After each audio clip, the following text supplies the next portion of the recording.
ఈ విషయంలో పునరాలోచించుకోవాలి. ఒక్క నిమిషం వెంకన్న సార్, చాలా సంతోషం. ఇప్పటికైనా బెల్ట్ షాపులు తీసుకొచ్చినాము, మేమే ప్రోత్సాహం చేసిన అని చెప్పిన ప్రశాంత్ రెడ్డి గారికి ఆ టీఆర్ఎస్ పార్టీ ప్రభుత్వం సంతోషం. బెల్ట్ షాపులకు సంబంధించి స్పష్టంగా కూడా మా వైఖరి, బెల్ట్ షాపులను ఎంకరేజ్ చేయం. దానికి సంబంధించి ఈరోజు వారు చెప్తా ఉన్నారు ఏ విధంగా ఆదాయం పెంచాలని.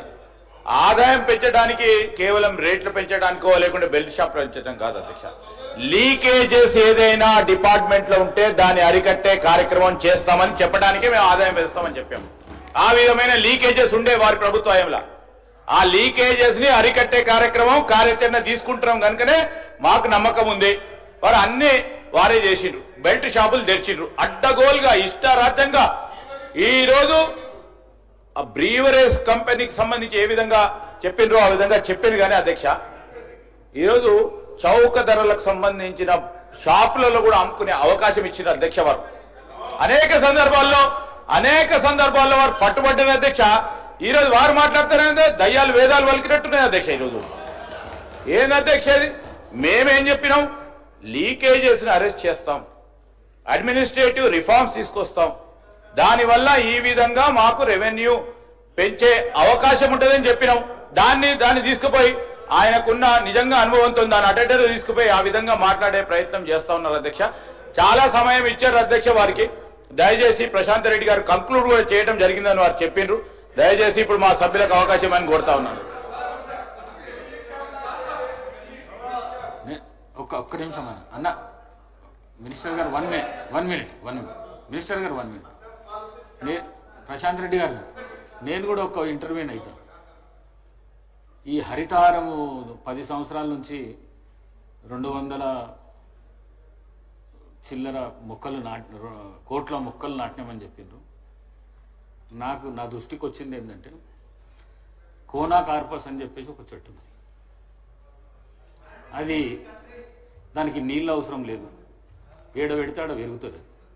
అది ఆక్సిజన్ తీసుకుంటుంది, కార్బన్ డైఆక్సైడ్ వదులుతుంది. పిట్ట కూడా దాని మీద కూసోదు. అట్లాంటి చెట్లు మీరు తెలంగాణ రాష్ట్రం మొత్తం పెట్టింది. ఒకటి 1 మినిట్ నేను ప్రభుత్వానికి కూడా సూచన ఏం చేస్తున్నంటే, ఈ కోనా కార్పస్ చెట్లు ఎక్కడైతున్నాయో వాటిని అన్నిటినీ తీసేయవలసిందిగా ప్రభుత్వానికి నేను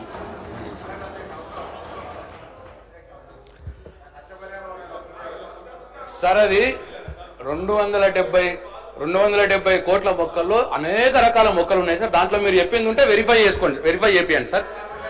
అట్లనే వెరిఫై చేపియండి సార్. 1 మినిట్ ఒక్క నిమిషం 1 మినిట్. మీరు ఏ రోడ్డు చూడండి, ఏ ఊరు చూడండి. అయితే నేను చెప్పినాను సార్, అదే చెప్తున్నాను సార్. 7% గ్రీన్ కవరేజ్ పెరిగింది అని చెప్పినాం కదా సార్, అది లెక్కల్లో ఉన్నది.